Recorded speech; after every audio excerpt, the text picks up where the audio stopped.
Nah, teman-teman, kita mau belajar, ya. Kita mau belajar untuk eh,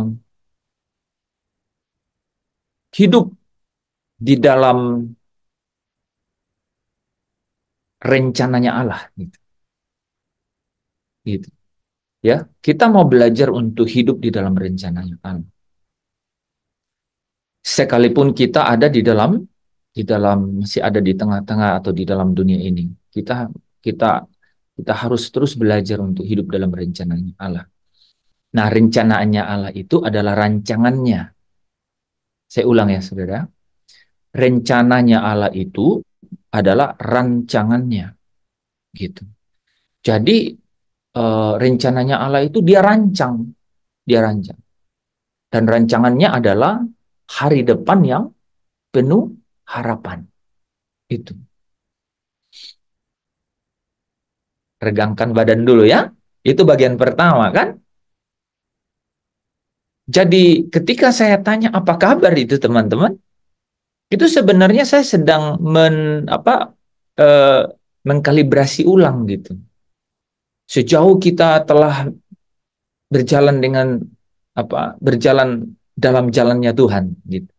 Apapun kegiatan saya dan saudara kan, apakah terlibat langsung di dalam pelayanan, apakah ada di di di ladang-ladang yang lain gitu ya, ladang pelayanan yang lain gitu ya. Itu adalah ladang pengutusan saya dan saudara. Jadi dimanapun saya dan saudara berada, saudara harus melihat bahwa itu adalah ladang di mana saudara diutus. Saudara adalah duta-duta. Kita adalah ambassador-nya Kristus di situ. Gitu.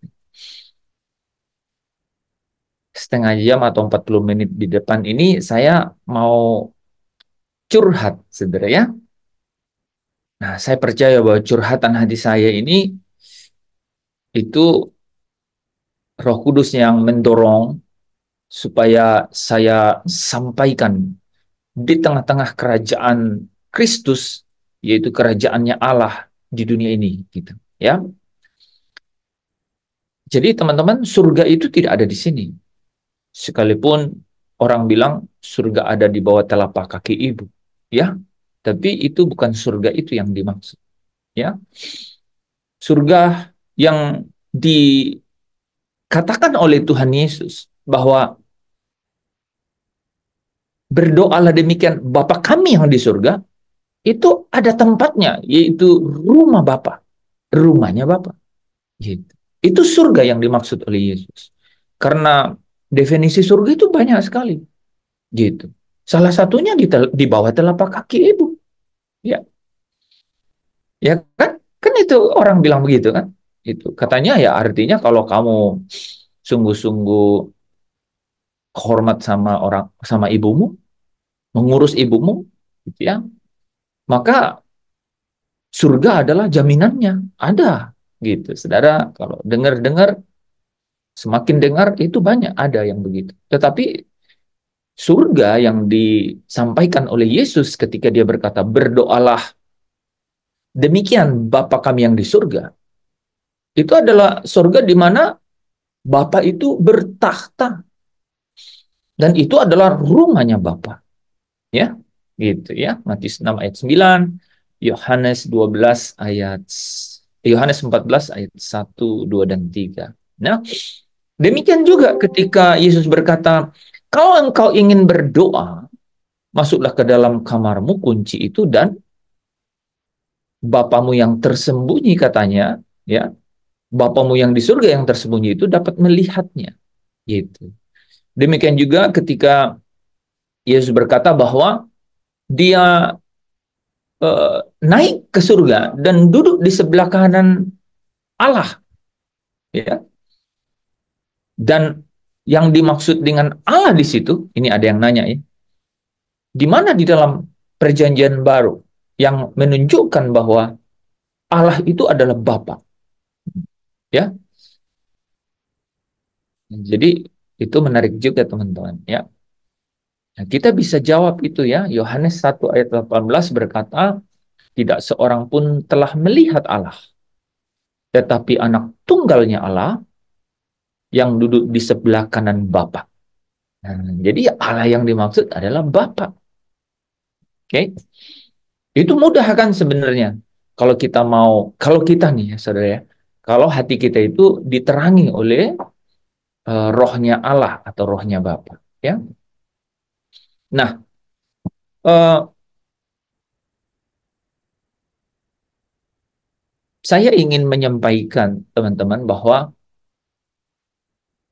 kita bisa banyak mendengar kebenaran, kita bisa banyak mendengar firman Tuhan, gitu. Yaitu pengetahuan akan kebenaran. Tetapi pengetahuan akan kebenaran ini itu dia bisa tidak berbuah. Saya ulang ya. Kita bisa mendengar banyak kebenaran dan itu adalah pengetahuan akan kebenaran. Pasti berasal dari pengetahuan akan kebenaran dulu. Tetapi bisa saja dia itu tidak berbuah gitu. Saya mau tanya, kenapa firman atau kebenaran yang kita dengar itu tidak berbuah? Tidak dicerna dengan baik kalau di Pak Anton. Kenapa dia tidak berbuah? Kan kebenaran.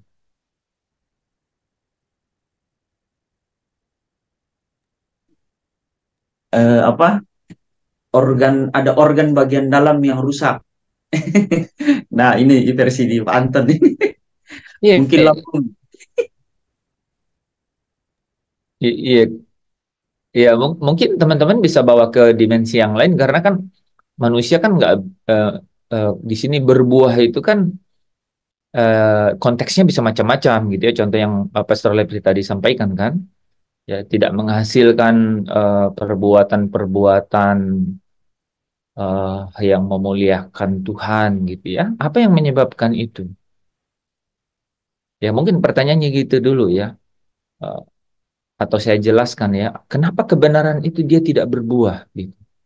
Kenapa dia tidak menghasilkan efek atau pengaruh gitu. Kan begitu kan? Firman itu berbuah maksudnya apa? Dia itu tidak menghasilkan pengaruh, dia tidak menghasilkan dia tidak memproduksi satu hasil gitu. Dan hasilnya itu adalah uh, manusia batiniah, manusia batiniah yang apa? Yang memiliki satu kodrat gitu. Dan kodratnya pasti kodrat yang berasal dari kebenaran itu. Kebenaran itu dari mana? Firman-Mu adalah kebenaran. Allah adalah firman itu. Firman itu adalah Allah, kan? Gitu. Ya. Firman-Mu adalah kebenaran. Nah, dia pasti apa? Dia pasti memproduksi satu hasil dan hasilnya adalah pasti satu apa? Satu kodrat, satu kodrat. Namanya kodrat ilahi gitu. Itu hasilnya. Ya kan? Coba kita ambil satu konteks dulu ya. Soalnya kalau saya tanya, kenapa kebenaran itu tidak berbuah? Mungkin ada yang jawab, memang kebenaran tidak berbuah, Pak. Yang berbuah itu mangga, yang berbuah itu jeruk, ya kan? Coba, kalau anak SD saya tanya, kenapa kebenaran tidak berbuah? Pasti dia jawab begini, kebenaran itu memang tidak berbuah, Bapak. Yang ada itu buah mangga, buah pepaya, gitu-gitu kan? Bisa dong jawab begitu. Kita pakai itu. Makanya kita harus punya konteksnya kan? Gitu. Apa yang dimaksud dengan berbuah? 30 menit ya teman-teman. Jadi 21.30 kita uji lagi apa? Dan kalau kita jalankan 21.30 kan terserah mau selesainya kapan ya. Jadi diberhentiin kuisnya kalau saudara sudah bosan kuis. Oke, saya pikir itu juga cara bagus ya, Pastor, supaya ini karena buat saya kuis itu bukan tidak lain dan tidak bukan, gitu ngomongnya kan. Jadi kuis itu tidak lain dan tidak bukan adalah proses belajar, gitu. Kalau dari situ ada buahnya berupa skor atau poin, ya itu supaya bisa dilewati. Itu kata Yanti sama Yan. Supaya bisa dilewati. Kan pakai begitu saya. Ya kan? Karena Pak kalau tidak ada buah-buahnya itu susah dilewati. Mungkin begitu. Ya enggak? Ini sebenarnya kalau saya ngomongnya caranya, gayanya begini, sebenarnya teman-teman oke nggak sih? Jangan bilang ini, ya oke ya. Saya buat santai karena kalau enggak muka saya cukup tegang kan orangnya ya, jadi serius. Jadi saya harus berusaha untuk lebih rileks ya. Oke, siapa yang oke boleh lambaikan tangan? Oke, Afin saya nggak lihat tangannya ya. Oke, atau juga saya nggak lihat. Sema apalagi saya nggak lihat. Gelap tangan di sini gitu. Tapi ikutin ya. Kok Afi juga saya nggak lihat. Oke teman-teman. Jadi kita balik ke poin ya. Kita ambil konteksnya gitu. Kenapa kebenaran di dalam manusia yang percaya kepada Yesus itu dia tidak berbuah. Nah, kita lihat apa yang dimaksud dengan kebenaran tidak berbuah. Saya kasih konteksnya ya. Kebenaran itu adalah apa?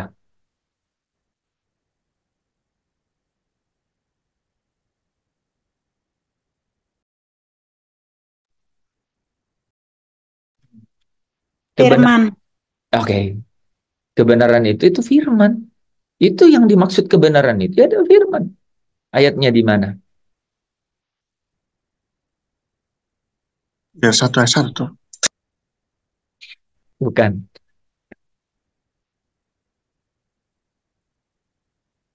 Yohanes? Yohanes 17 ayat. Oke, Yanti ya. Yohanes 17 ayat 17 ya. Jadi asnad betul bahwa kebenaran yang dimaksud kebenaran itu firman. Jadi saudara nggak bisa kemana-mana ya.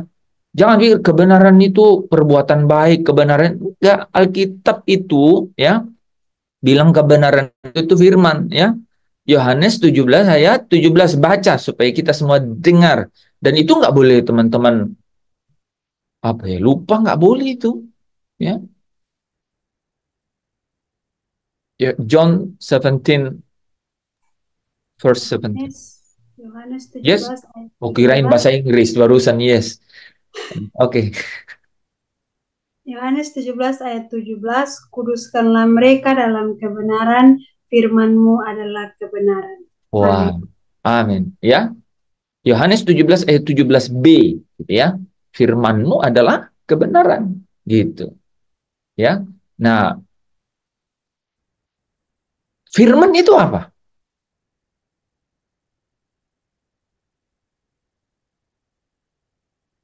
Kebenaran.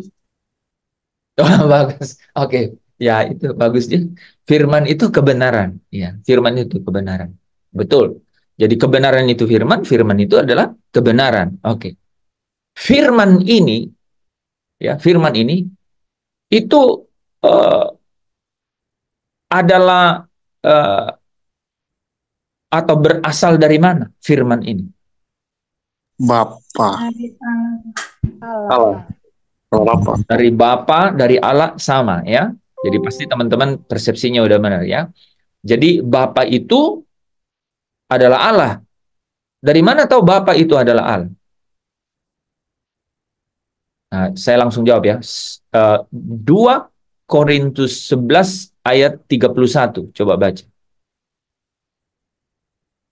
2 Korintus 11 ayat 31. Ibu Ivo bisa baca 2 Korintus 11 ayat 31. 2 Korintus 11 ayat 31. Allah yaitu Bapa dari Yesus Tuhan kita yang terpuji sampai selama-lamanya. Tahu bahwa aku tidak berdusta. Amin ya. Jadi Paulus nggak berdusta loh, gitu. Dan itu diketahui oleh Allah. Allah itu siapa Bu Bu Ivo?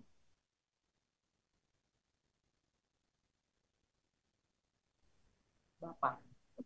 Allah Bapa. itu enggak ya gimana Bu? Bapa. Ya enggak yang Ibu baca loh. Allah itu di situ disebut sebagai Bapa dari Yesus. ya kan ya teman-teman ya. Baca Alkitab pasti siapa yang baru pertama kali dengar ayat itu di sini? Oh, udah pernah ya. Oh, ada yang baru pertama kali ya. 2 Korintus 11 ayat 31 ya. Jadi Allah, Bapa dari Yesus Kristus, Tuhan kita. Gitu. Kelihatan sekali teman-teman. Jadi kita bisa mengerti dengan sederhana gitu. Allah itu Bapa ya. Jadi firman itu berasal dari Allah. Firman itu berasal dari Bapa. Yohanes 1 ayat 1 ya. Yang Yandri sudah sebut tadi ya. Pada mulanya adalah firman, dan firman itu bersama-sama dengan Allah, dan firman itu adalah Allah. Gitu. Firman itu adalah Allah. Ya. Jadi firman itu adalah Allah. Artinya apa? Firman itu adalah cara Allah menyatakan dirinya. Gitu. Firman itu cara Allah itu menyatakan dirinya. Karena apa? Karena Allah itu tak terhampiri di tahtanya. Karena Allah itu manusia tak dapat melihatnya.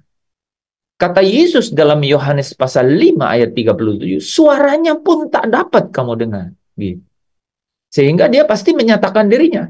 Nah, ada dua cara Allah menyatakan diri, yaitu melalui firman-Nya dan kemudian melalui rohnya. Gitu. Makanya ada roh Allah yang berdiam di dalam kamu, katanya. Ya, gitu. Ya. Kamu itu bait Allah karena apa? Karena kamu itu disebut baitnya Allah karena ada roh Allah yang berdiam. jadi ada dua ya, boleh sama jawabannya. Pak Tadus bilang, jawaban singkatnya, kenapa kamu disebut bait Allah? Karena Allah berdiam. Ya, sorry, yang Pak Tadus bilang tadi, karena apa? Karena roh Allah ada di dalam kamu, gitu. Itu supaya lebih konteks, nyambung sama konteks tadi ya. Karena Allah menyatakan dirinya itu melalui dua hal kan, melalui firman-Nya dan melalui rohnya, gitu. Kenapa kamu disebut baitnya Allah? Karena roh Allah itu diam di dalam kamu, teman-teman. Itu ceritanya panjang. Tadi malam saya live 3 jam itu. Karena roh Allah diam di dalam kamu. Nah, karena roh Allah diam di dalam kamu, maka roh di dalam kamu itu lebih besar dari roh manapun yang ada di dunia ini. Gitu. Kebayang nggak? Ya, apa lanjutannya? Jadi jangan takut dan jangan gentar. Jangan gelisah hatimu. Kenapa kamu tidak gentar, tidak takut, dan tidak gelisah hatimu? Karena roh Allah berdiam di dalam kamu. Karena kamu adalah baitnya Allah. Selesai. Ya, Pak, terus ya itulah yang dimaksud senantiasa bersuka cita. Kenapa saudara bisa akhirnya bersuka cita senantiasa? Karena kita tahu bahwa kita adalah baitnya Allah. Karena kita tahu bahwa roh Allah itu berdiam di dalam kita. Kalau demikian, yang terjadi adalah roh apapun di dunia ini itu tidak dapat membelenggu hidup kita. Karena apa? Karena roh yang ada di dalam kita itu jauh lebih besar dari roh apapun yang ada di dunia ini. Gitu, ya kan? Harusnya demikian. Kalau apa? Kalau kebenaran itu benar-benar dapat berbuah gitu dari dalam hidup kita. Gitu. Nah, jadi konteksnya mengenai berbuah di situ, kebenaran itu berbuah adalah kebenaran ini adalah firman ini, dan itu berasal dari Allah. Nah ya, yang dimaksud kebenaran ini adalah firman, dan firman ini berasal dari Allah. Allah menyatakan dirinya melalui firman-Nya. Yohanes 17 ayat 8 katakan, Yesus yang berkata, firman-Mu yang telah kau sampaikan kepadaku. Firman-Mu yang telah kau sampaikan kepadaku. Jadi Yesus menerima firman dari Allah. Yesus berkata, telah kusampaikan kepada mereka. Mereka ini siapa? 12 rasul. Dan bukan hanya kepada mereka, kata Yesus dalam Yohanes 17, tetapi kepada orang-orang yang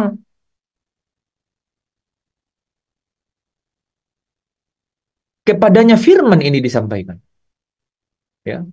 Yaitu kepada orang-orang yang percaya karena pemberitaan mereka. Karena pemberitaan, itu di situ pakai kata pemberitaan. Teman-teman bisa cari itu ya. Yohanes 17 itu ada. Termasuk orang-orang yang karena pemberitaan mereka.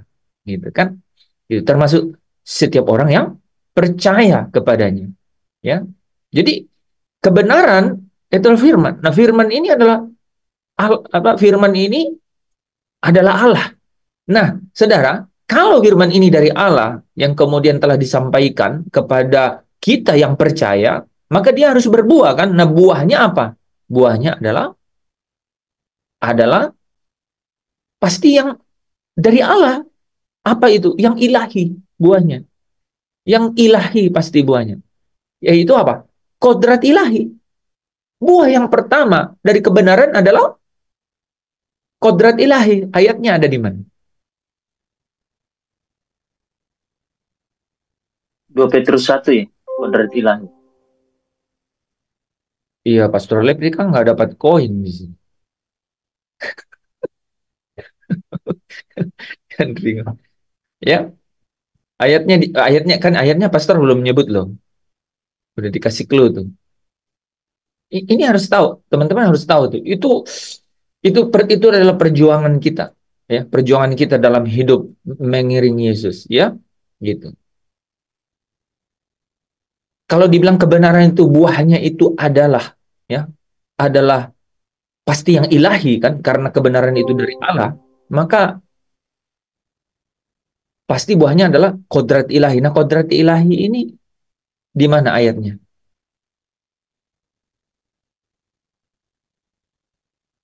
2 Petrus 1 ayat 4. Iya, 2 Petrus 1 ayat 4, ya. Ayat 4, ya. Allah itu telah memberikan kepada kita segala sesuatu katanya. Ya, bisa dibaca, Bu? 2 Petrus 1 ayat 4. Dengan jalan itu ia telah menganugerahkan kepada kita janji-janji yang berharga dan yang sangat besar, supaya olehnya kamu boleh mengambil bagian dalam kodrat ilahi dan luput dari hawa nafsu duniawi yang membinasakan dunia. Amin. Ya. Jadi buahnya, ya, ingat ya, buahnya itu meluputkan kamu loh. Menarik ya. Saudara tangkap. Buah dari kebenaran itu adalah kodrat ilahi. Kalau saudara baca di situ janji-janji, apa yang dimaksud janji-janji di situ?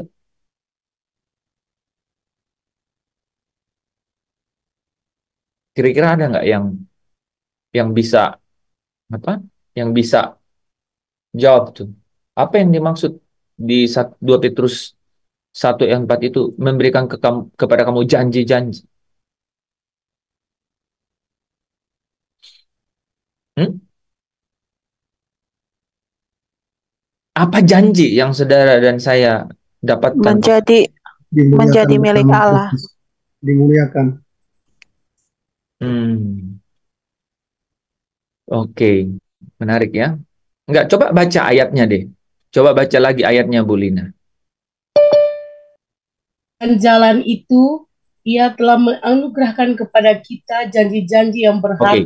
Oke. Jadi dengan jalan itu dia telah menganugerahkan kepada kita janji, ya. Di situ janji yang dimaksud apa?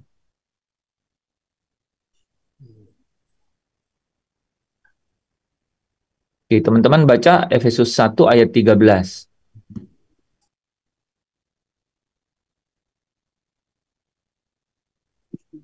Ayat 14.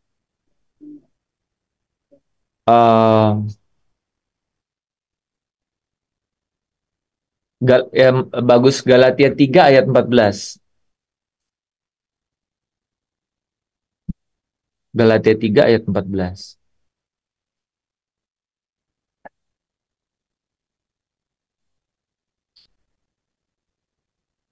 Galatia 3 ayat yang ke-14. Yesus Kristus telah membuat ini supaya di dalam Dia berkat Abraham sampai kepada bangsa-bangsa lain, sehingga oleh iman kita menerima roh yang telah dijanjikan itu. Selalu ingat ya, janji yang dimaksud itu seperti dari Yehezkiel itu, Yehezkiel 37 ayat 26 dan 27 itu apa katanya? Perjanjian damai, perjanjian kekal, apa perjanjian damai dan perjanjian kekalnya ada dua apa? Apa ini dua? Yehezkiel 37, 26, 27. Allah berdiam dengan kita. Tengah-tengah kita dan ia menjadi Allah dan kita menjadi umatnya.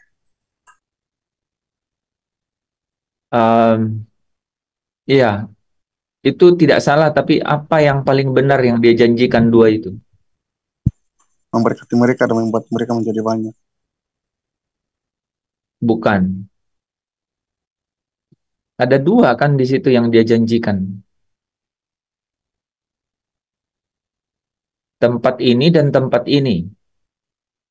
Dia menjadikan kita baitnya dan Di kita situ, menjadi umat. di situ Dia belum men- disebutkan. Tempat kudusnya ada di dalam Ya, itu, terus satu lagi. kediamannya. Nah, itu ingat. Jangan, jadi kata kunci itu selalu saudara ingat. Ingat ya. Ingat selalu. Jadi kalau kita bilang nih, di sini nih ya, janji itu selalu ingat.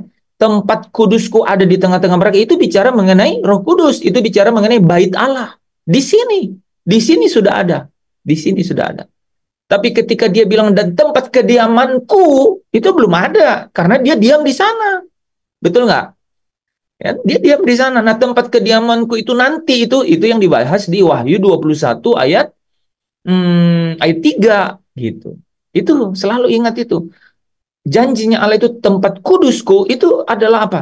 Adalah rohnya yang kemudian berdiam di dalam kita gitu. Itulah Roh Kudus. Saudara menjadi bait Allah. Dulu, emang dulu apa, Pak? Loh, dulu di kemah suci di Pondok Daud. Fisik, bukan kamu kan, bukan manusia gitu, bukan orang percaya. Dan dia berjanji tidak lagi seperti itu. Tapi tempat kudusku itu ada di dalam, ada di dalam mereka, di dalam hati.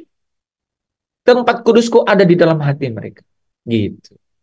Itu penting sekali kan, gitu. Itu kan janji. Nah, sama ini janji itu tuh telah menganugerahkan janji itu adalah mengenai pekerjaan Roh Kudus, mengenai Roh Kudus dan pekerjaannya. Karena apa? Janji inilah ya yang akan apa? Karena janji ini adalah mengenai Roh Kudus dan pekerjaannya. Maka janji ini apa pekerjaan Roh Kudus di dalam manusia batiniah orang percaya? Apa pekerjaan Roh Kudus di dalam manusia batiniah orang percaya?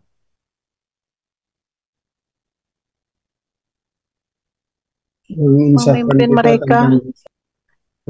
mereka kepada kebenaran. Ya, membawa mereka ke dalam seluruh kebenaran, ya kan? Memimpin mereka ke dalam seluruh kebenaran, gitu. Itu kan pekerjaannya itu. Membawa, memimpin, menuntun, mengasuh, gitu. Sampai pakai kata mengasuh itu. Mereka ke dalam seluruh kebenaran, gitu. Teman-teman saya tanya, kalau ada babysitting, ada babysitter yang mengerjakan pekerjaan babysitting, itu artinya mengasuh seorang bayi yang berjalan. Yang membuat dia berjalan itu bayinya atau babysitternya?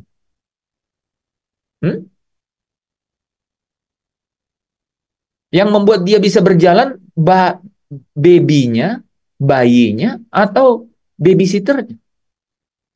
Baby sister.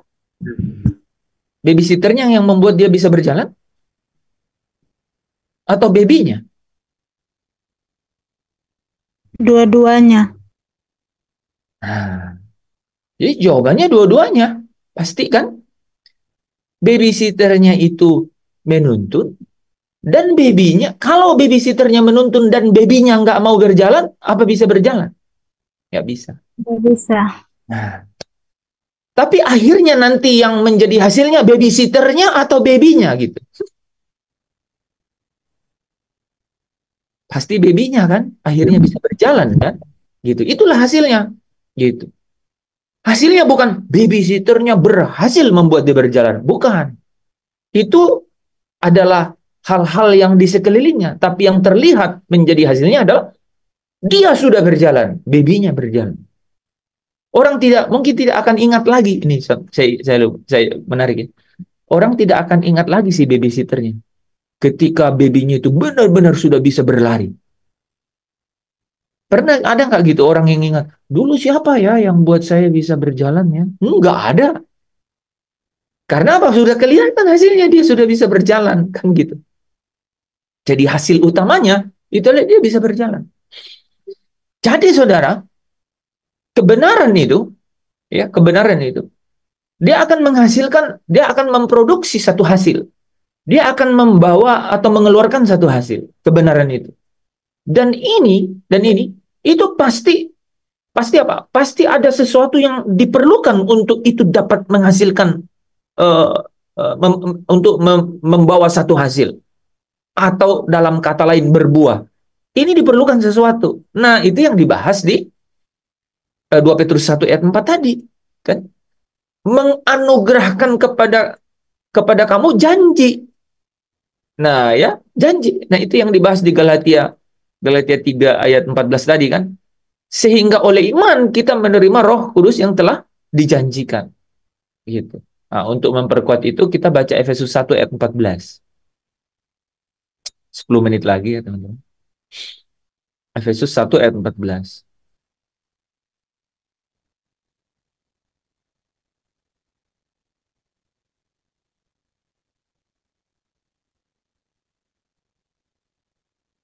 Efesus Efesus 1 ayat 1 Ya, silakan Shema.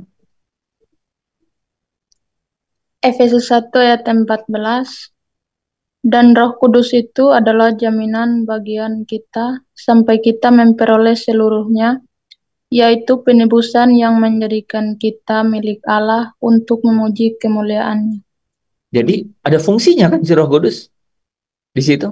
Nah, tapi ayat 13, coba baca ayat 13.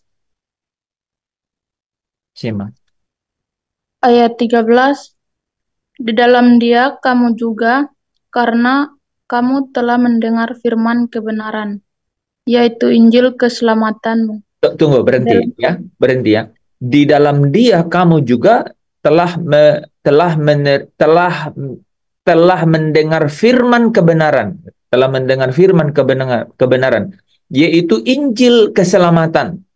Gitu. Di dalam Dia kamu telah mendengar firman kebenaran, yaitu Injil keselamatan. Lanjut. Di dalam Dia kamu juga, ketika kamu percaya, dimeteraikan dengan Roh Kudus yang dijanjikannya itu. Ingat ya, jadi ada Roh Kudus yang dijanjikan itu, tempat kudusku, tadi yang Pak Tazu bilangin. Itu tempat, ingat ya, dua itu. Jadi perkaranya itu perkara luar biasa. Perjanjian yang dulu, itu bicara mengenai kemah suci, ya. Tiba-tiba menjadi bait suci, bait Allah gitu di dalam kamu. Itu janjinya kan, perjanjian damai itu, rohku, tempat kudusku itu akan berdiam di dalam di dalam manusia gitu selama-lamanya. Ya. Nah, jadi ada janji gitu ya, tempat kudus. Nah, janji ini itu bicara mengenai Roh Kudus dan pekerjaannya yang memimpin orang ke dalam seluruh kebenaran. Yang memimpin kamu ke dalam seluruh kebenaran. Inilah yang kemudian menghasilkan apa? Kodrat atau apa? Tabiat. Kalau saya ngomong tabiat itu selalu ingat Dorcas. Karena itu melengkapi diksi saya. Karena ya orang kan kodrat apa ya? Kodrat. Saudara nggak ngerti kali kodrat kan? Kalau tabiat ngerti nggak? Lebih ngerti mana tabiat atau kodrat? Tabiat kan ya. Bahasa Indonesia kerasa gitu. Jadi sama tuh kodrat atau tabiat gitu. Ya. Itu memunculkan atau menghasilkan atau membawa satu hasil yang ilahi. Apanya? Kodratnya, tabiatnya. Gitu. Itu kebenaran. Ya. Nah, kembali ke konteks. Lama sekali jelasin konteksnya. Apa yang menyebabkan orang yang kata Efesus 1 ayat 13 ya. Kamu, gua senang, bagus juga itu. Efesus 1 ayat 13 bilang, kamu yang telah mendengar firman kebenaran, yaitu Injil keselamatan, diulang loh. Yaitu kamu yang ketika kamu percaya telah dimeteraikan dengan Roh Kudus yang telah dijanjikan itu. Kamu katanya kamu. Kenapa? Gitu. Kenapa? Nggak menghasilkan atau membawa satu hasil yang berkodrat ilahi. Kenapa gitu? Teman-teman silakan jawab dengan konteksnya. Karena karena dia tidak mau meresponi firman dan tidak mau dipimpin oleh firman itu. Karena dia tidak mau meresponin firman dan tidak mau dipimpin oleh firman. Itu ada dua jawaban yang berbeda ya. Kita mulai dengan yang pertama. Tapi kita catat dulu itu ya. Tidak meresponi firman dan tidak mau dipimpin oleh firman. Ada jawaban yang lain? Kalau bisa ada ayatnya gitu. Kalau dibilang tidak merespon firman itu apa? Silakan. Kita ada ya, paling lama 3-5 menit.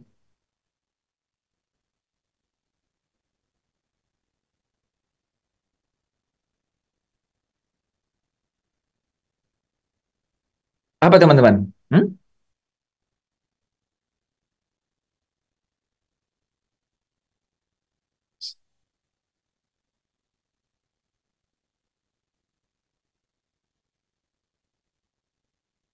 Aduh,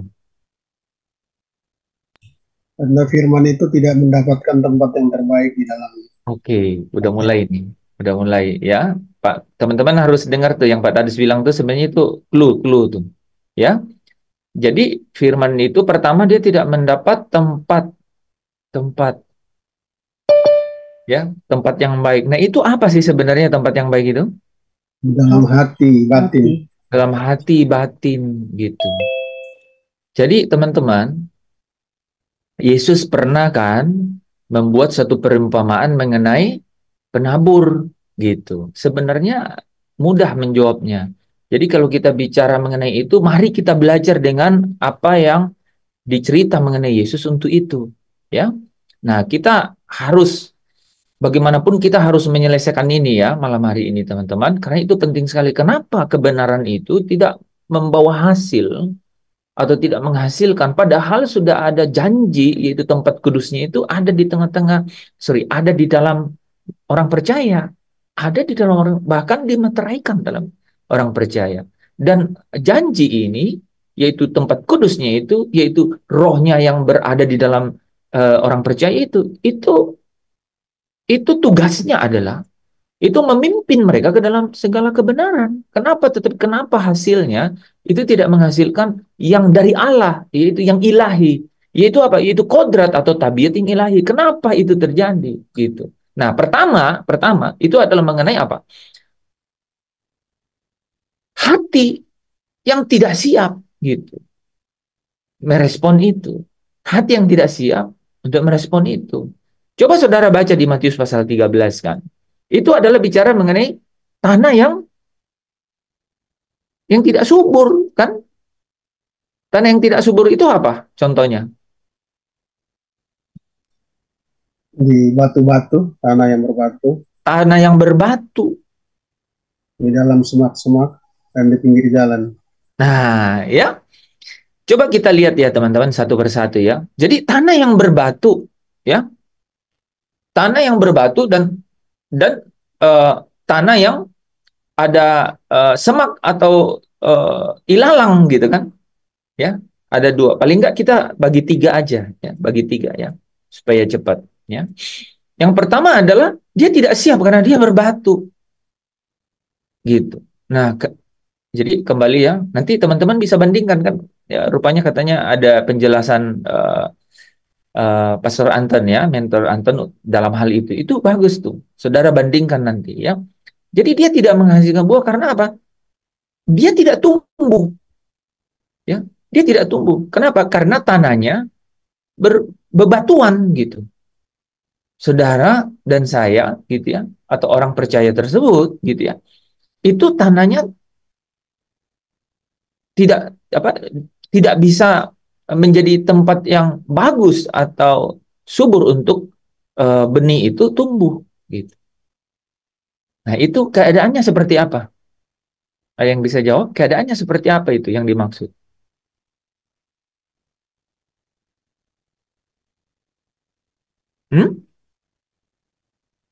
Nah, contohnya firman Tuhan bilang mereka mendengar firman, terus apa katanya? Dan mereka menerimanya, ya, segera menerimanya dengan gembira, tetapi ia tidak berakar dan tahan sebentar saja, gitu. Ya, sehingga mereka murtad. Nah, itu itu adalah satu keadaan di mana kebenaran itu disampaikan, wah ini bagus nih gitu ya, ini bagus, firman ini bagus, firman ini enak didengar gitu. Tetapi tidak di apa? Tidak didalami, tidak dipelajari dan tidak apa? Tidak dikerjakan, tidak dilakukan gitu. Jadi hanya menangkap sebagai apa? Sebagai seperti sesuatu yang eh, ini tidak perlu dia kerjakan di dalam dirinya. Saya ulangin kata-kata ini, saudara. Ini menarik ya.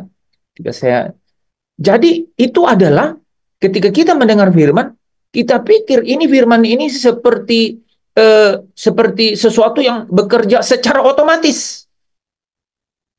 Ini menarik nih ya. Itulah yang bebatuan itu. Jadi dia mendengar firman dan bergembira dengan firman itu. Tetapi pola pikirnya berkata bahwa ini adalah sesuatu yang magis gitu. Firman yang bekerja otomatis dan tidak ada di dalam dirinya yang dia perlu kerjakan dan lakukan. Itu tuh kondisinya, yang namanya tanah berbatu itu. Dia mendengar, dia gembira gitu. Gitu. Tapi dia menganggap itu seperti sesuatu yang langsung terjadi. Langsung terjadi untuk dirinya dan tidak ada yang perlu dia kerjakan gitu. Sehingga dia tidak perlu membuat tanah hatinya, bisa dibilang begitu. Tanah hatinya itu disiapkan, dia tidak perlu. Dia berpikir bahwa itu tidak perlu. Dia lakukan begitu. Sehingga dia apa? Sehingga dia tetap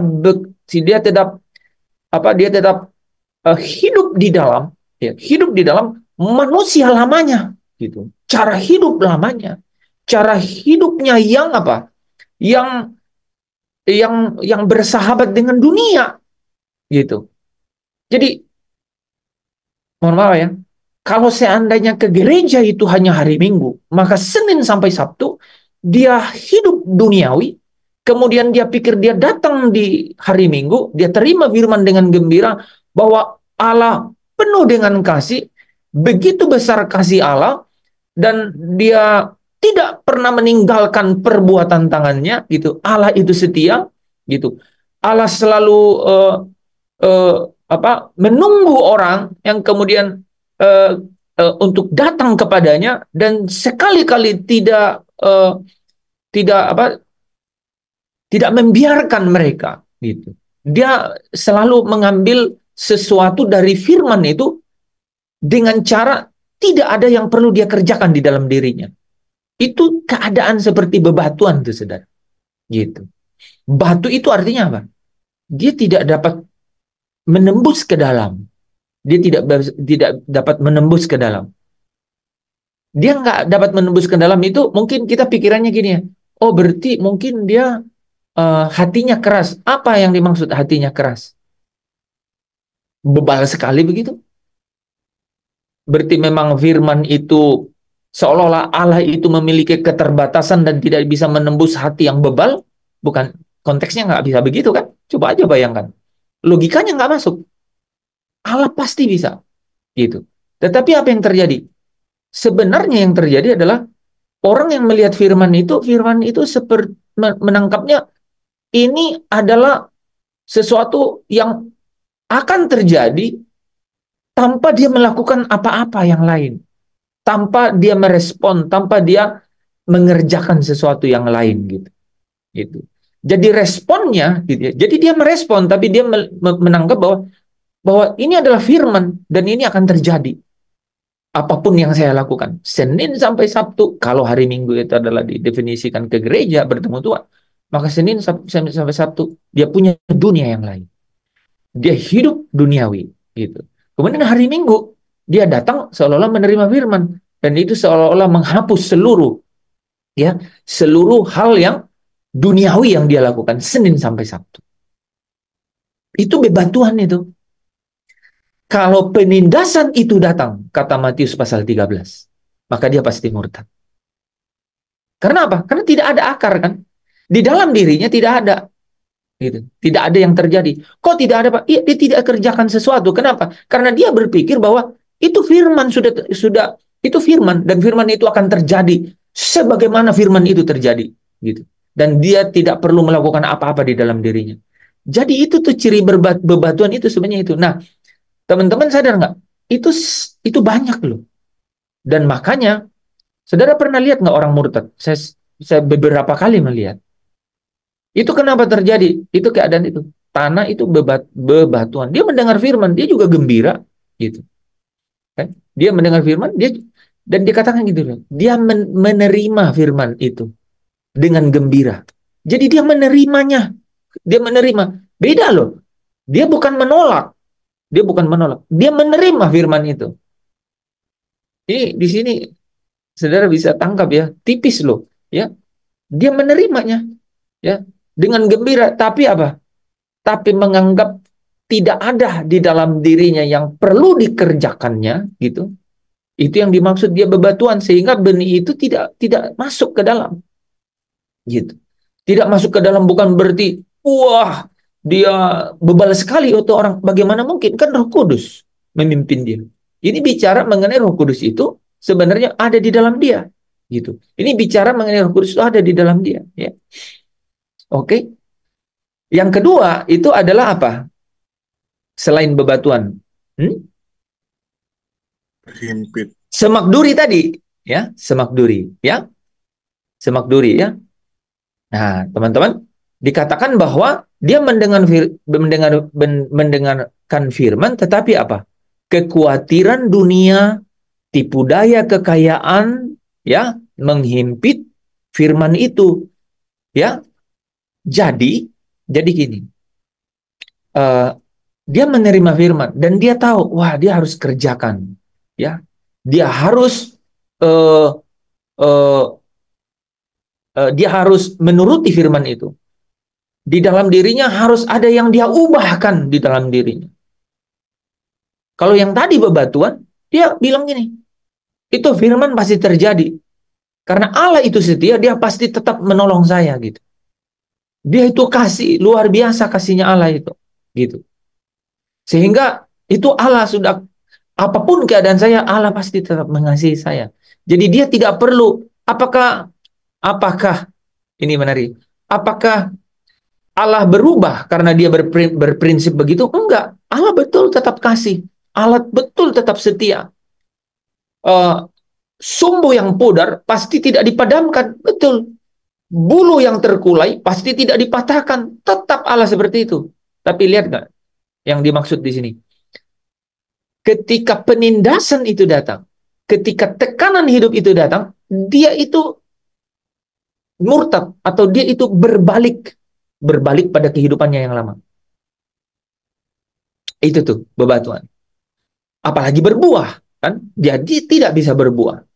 Itu keadaannya. Itu banyak loh, teman-teman. Bayangkan, banyak itu.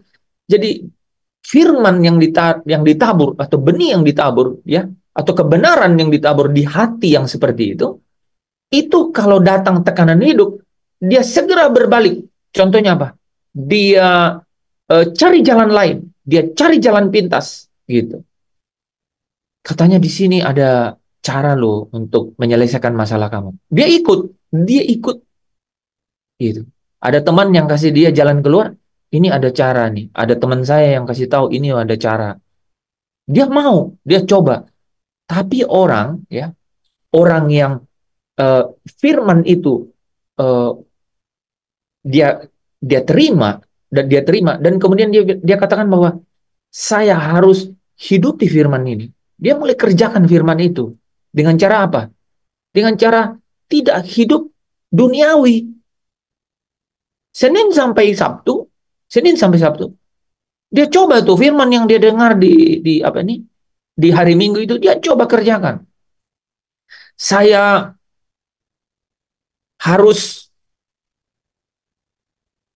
mengandalkan Tuhan walaupun dalam keadaan yang fasilitas terbatas, tapi pasti Tuhan punya jalan keluar. Jadi saya jangan bersungut-sungut. Saya jangan kemudian mengambil jalan pintas gitu. Tidak melakukan itu. Karena ini ada nih, ada janji dan saya harus mengandalkan Tuhan. Dia ngambil keputusan untuk andalkan Tuhan. Ya, di awal tadi saya dengar Pastor Lepri cerita kan gitu. Kalau kamu sedang sakit, gitu, kamu harus punya iman gitu. Kamu dalam tekanan, kamu dalam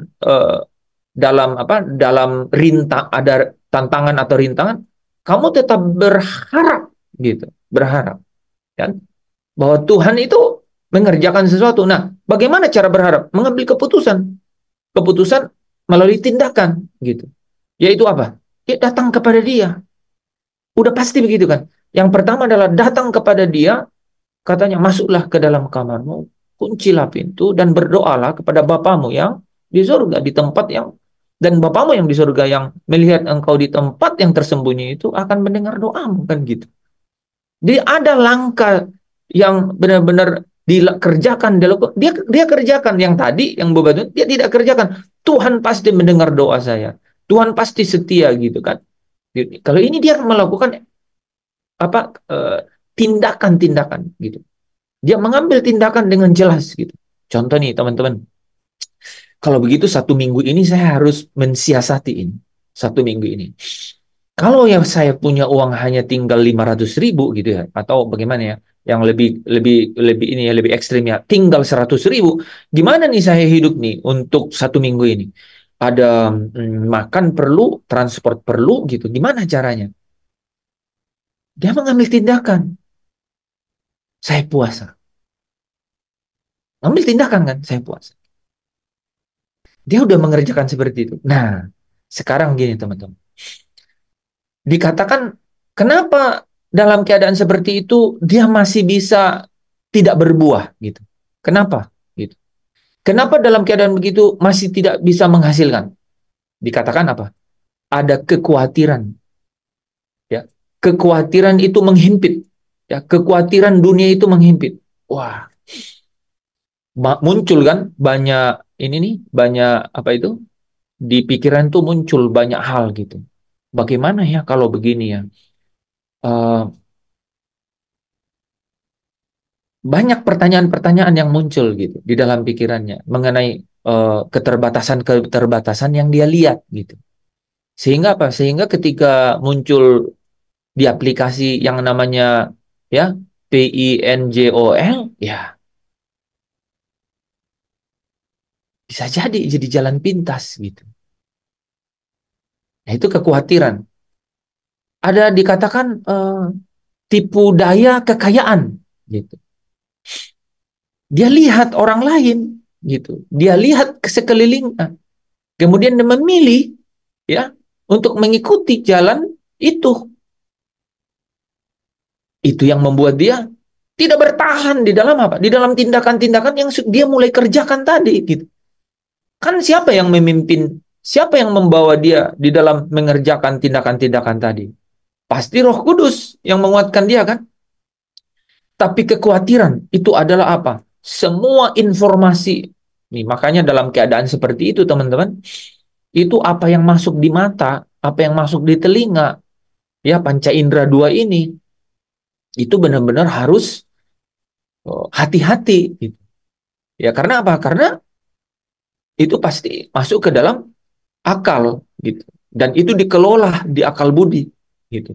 Dia akan menjadi alternatif jalan keluar gitu.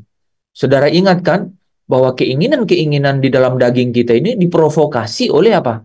Oleh dari sesuatu dari luar, dan itu adalah iblis. Makanya dikatakan keinginan ini dibuahi oleh iblis, dan kalau dibuahi oleh iblis dia pasti meleset. Dia pasti meleset gitu. Jadi kebenaran yang dihimpit oleh kekhawatiran itu, kebenaran yang dihimpit oleh tipu daya kekayaan dunia, itu yang tidak berbuah. Kenapa sampai bisa begitu? Karena apa? Karena keinginan-keinginan yang ada di dalam manusia itu dibuahi oleh iblis, diprovokasi oleh iblis, ya. Sehingga apa? Sehingga dia membawa manusia itu untuk apa? Untuk memilih jalan, untuk tidak setia di dalam tindakan-tindakan dia yang sudah mulai tekun di dalam kebenaran itu. Karena apa? Kekhawatiran dan tipu daya kekayaan. Gitu. Kekhawatiran dunia ini dan tipu daya kekayaan. Gitu. Ya.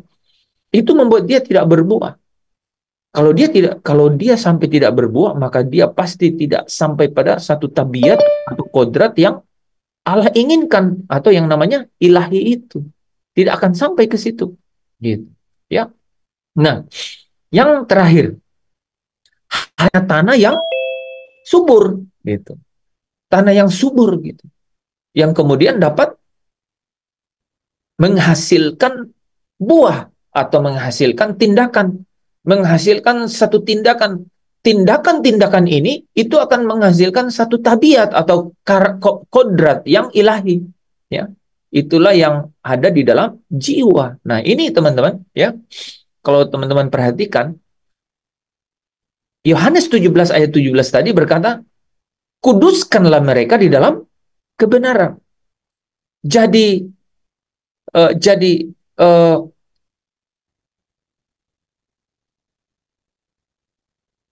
janji yang dianugerahkan, ya, itu kata 2 Petrus 1 tadi ya.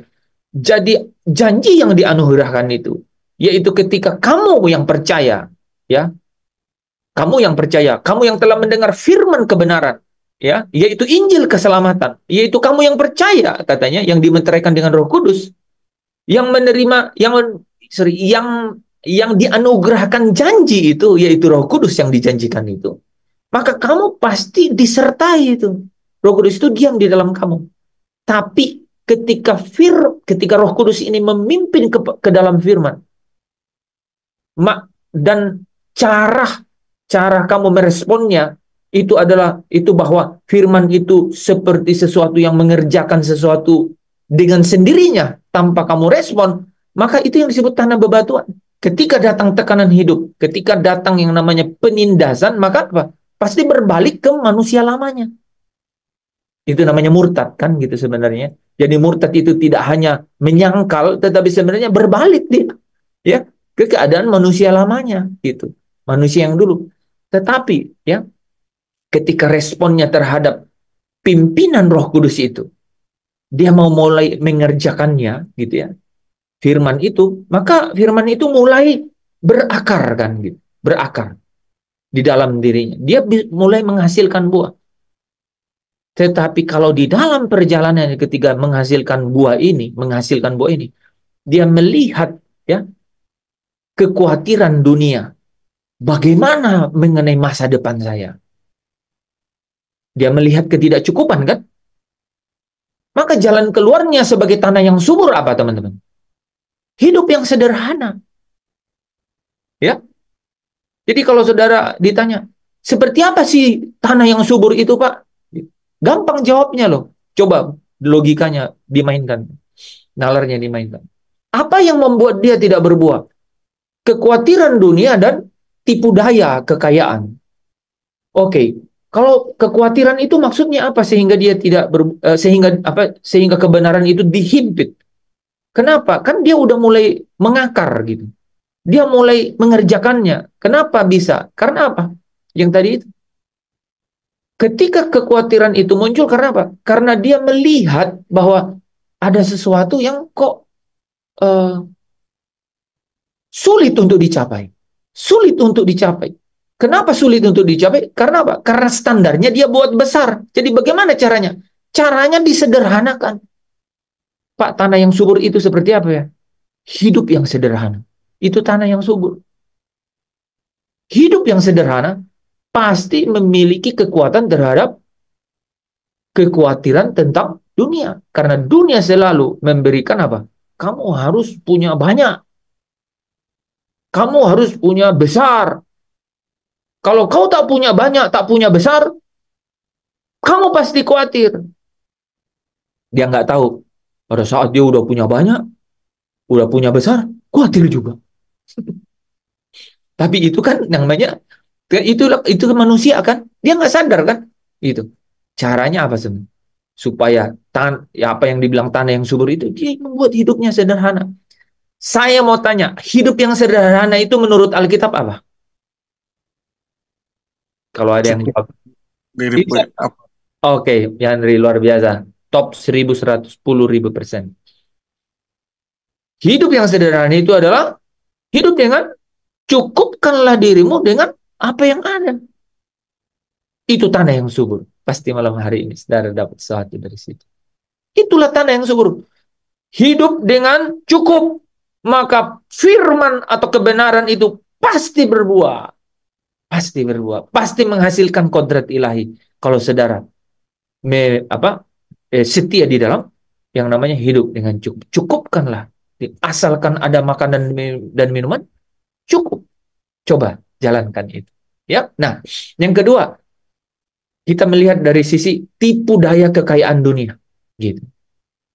Bagaimana nih supaya apa yang dimaksud dengan tanah yang subur, sehingga kan tanah yang subur itu berbuah berlipat-lipat kali ganda, 30, 60 sampai 100 kali ganda kan?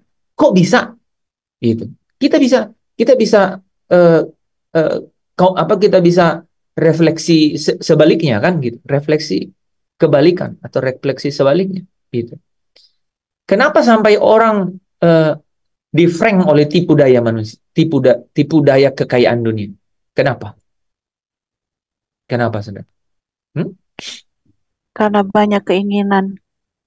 Iya, kenapa sampai dia banyak keinginan gitu? Tidak ada kepuasan. Kenapa sampai tidak ada kepuasan? Ayo, satu lagi. Karena dia tidak melabuhkan prioritas hidupnya ke langit baru dan bumi baru. Oke, itu artinya apa itu? Bukan Tuhan yang menjadi kesenangan hidupnya. Iya mantap ya. Tadi kan Yandri udah kasih clue itu. Jadi dia dia tidak mendapatkan kepuasan. Jadi, saudara, orang yang kena frank tipu daya kekayaan dunia. Saya ulang, orang yang dapat frank atau ya tipu daya kekayaan dunia itu adalah orang yang tidak menjadikan engkau gairah hidupku, satu-satunya ya Bapa, dalam segala hal, segala perkara. Hanya engkaulah kehidupanku. Enggak, saya ambil ke itu ya, ke lompat ya. konteksnya itu ya teman-teman. Jadi saudara bayangkan nggak, kalau orang belum menjadikan Tuhan itu menjadi kebahagiaannya, gitu. Dalam segala hal dan segala perkara pasti kena frank tipu daya kekayaan dunia, gitu. Itu tadi urutannya udah jelas ya, karena keinginan-keinginan. Kenapa keinginan terus? Karena keinginan itu tidak pernah berhenti kalau belum terpuaskan ya, atau belum punya, belum tercapai, belum terpuaskan. Tapi kalau engkau dan saya menjadikan Tuhan itu menjadi kepuasan atau kebahagiaan hidupmu, saudara pasti apa? Berhenti. Kan? Saudara pasti berhenti. Engkaulah perhentianku, kan? Ya? Silakan ganti lagunya, kan? Jadi dia jadi perhentian kita, kan? Saudara, tanah yang subur itu bicara mengenai apa? Hidup yang cukup, hidup yang sederhana. Firman itu pasti dia menghasilkan buah. Dan buahnya itu pasti tabiat kodrat ilahi. Tanah yang subur itu adalah tanah hati yang apa, saudara? Yang kepuasannya adalah Tuhan dan kerajaannya. Sehingga tidak mungkin dia gitu terobsesi oleh apa? Oleh kekayaan dunia. Apalagi tertipu. Tidak akan. Pak, itu sekali bajak tanah hati itu selesai atau tidak? Tidak, teman-teman. Karena rumput itu terus juga, semak duri itu juga terus memiliki benih, bertumbuh. ilalang dan gandum itu tumbuh bersama-sama. Nanti satu hari nanti baru benar-benar ilalang itu dicabut. Hari ini dia tumbuh bersama-sama. Jadi kita harus terus masuk dalam pertandingan iman. Terus berjuang setiap hari. Gitu. Tapi saudara paling tidak tahu kuncinya gitu. Bahwa supaya kebenaran ini dapat menghasilkan buah, yaitu tindakan-tindakan yang terukur, yaitu berkodrat, bertabiat ilahi ini, itu adalah caranya adalah saudara dan saya harus dipimpin oleh Roh Kudus. Dan pimpinan Roh Kudus ini menjadi nyata di dalam diri kita melalui apa? Sederhanakan hidup saudara. Hidup cukup. Asal ada makan dan minum, cukuplah. Berikan makanan kami pada hari ini secukupnya. Saudara pasti luput dari kekhawatiran. Gitu. Yang kedua apa? Saudara harus menjadikan Tuhan dan kerajaannya itu menjadi kepuasan. Karena hanya hal ini yang membuat saya dan saudara itu tidak dapat frank dari apa? Tipu daya kekayaan dunia. Gitu. Tidak akan terobsesi dengan itu. Karena saudara bilang,